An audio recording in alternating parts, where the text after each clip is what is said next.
انت لو كان لك الاختيار، نعطيك اسمين وجاوبني بصراحه نعم او لا.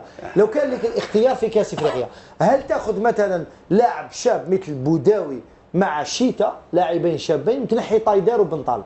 نعم نديرها انا. نحن هاي صافا باش تفرح ما نقولكش انا نديرها. انا نديرها باسكو ما تبوزيليش هاد لا كيسيون. علاش باش نبوزي؟ واش عليها بوزيت لي انا نديرها بور دو ريزون اللي هما اللي هاد اللاعبين تكنيكمون خير منهم.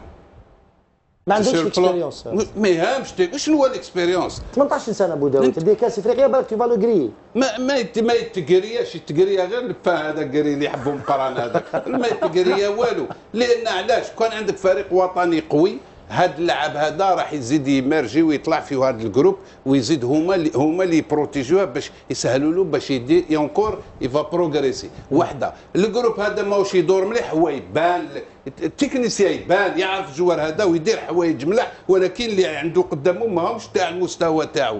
وزوج وحده. ثانيا انا هاد اللاعب هذا هاد الزوج هادو هم دراري صغار هادو، انا نشوف فيهم هاد كوب دافريك هادي جوز برك رايح نكون يشاركوا في الجروب، ممكن يلعبوا شويه ممكن ما يلعبوش لونطونير، بصح انا هادو ما نشوفهم بلو طار بور ليكيب ناسيونال بور 8 طون ولا 9 صغار طالعين كيف فوق لي جوار جو اونسومبل يا رضوان، تحطهم دون لو باين يلعبوا كيف.